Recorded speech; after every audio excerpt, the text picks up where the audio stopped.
That's right. We're adding a new star to our beautiful flag, most beautiful in the world. 51! What a tremendous, beautiful number. And I'm here to make sure it is the classiest, toughest, most tremendous state we've ever had. Believe me. Believe me. What is going on? Welcome to the video. Sometimes I just feel like my videos are a bit too serious, like I'm just sitting here doing nothing but staring at a camera. So I might start putting some more effort into more creative intros, and please let me know in the comments below, how do you think about it? Okay, so let's get it started. Who do you think is going to win this competition for that 51st state title? If you ask me, or any political analyst out there, the answer should be none of them. Let's break it down. Let's start from Puerto Rico. It became U.S. territory after the victory in the Spanish-American War, and the people there gained U.S. citizenship back in 1917, which is more than 100 years ago.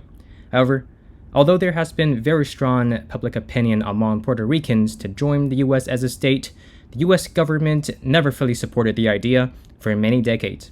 Almost in every recent U.S. general election, Puerto Ricans were asked to decide on statehood, and every single time, the voters voted yes.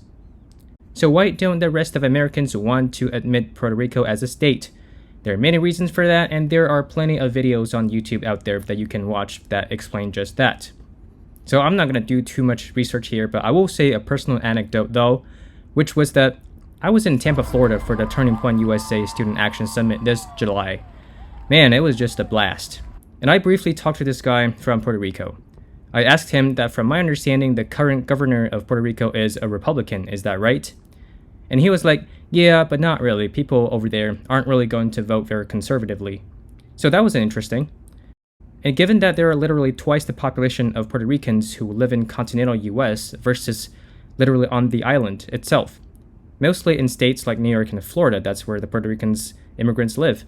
This means that they're very dissatisfied with the opportunities on the island, and they're already making a difference electorally in American politics, despite no representations from the island itself. But Puerto Rico is still generally considered to be the most likely state, as long as they can figure out their debt crisis and economic challenges. I don't know if you guys know this, but there's literally a floating island of garbage in the middle of the ocean right now.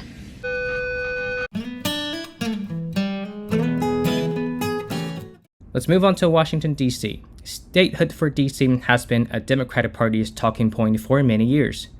But to be honest, these Washington residents argue that their 700,000 residents don't have their own senators or congressmen, which is a valid point, don't get me wrong.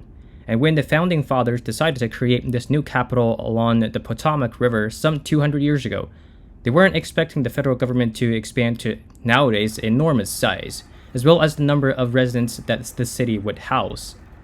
Now, the Republicans would, of course, oppose them gaining this representation, because just look at the election results from the past several decades. It's always 90% plus voting for Democrats in presidential elections. This is crazier than most other big blue cities. Not even New York City or Austin would have an outcome like this. And of course, if you're pro-small government, and this current federal government has gone way too bloated in your eyes, you should not support DC becoming a state. And it won't happen because you would have to amend the Constitution itself, and you know how hard that process can be. Canada and Greenland. Not going to say too much because they simply aren't joining the United States, despite what Donald Trump says. And yeah, these are pretty stupid ideas as well. The people of Canada and Greenland don't want the annexation by the United States. The Americans don't want it, and not even Trump's allies like that idea.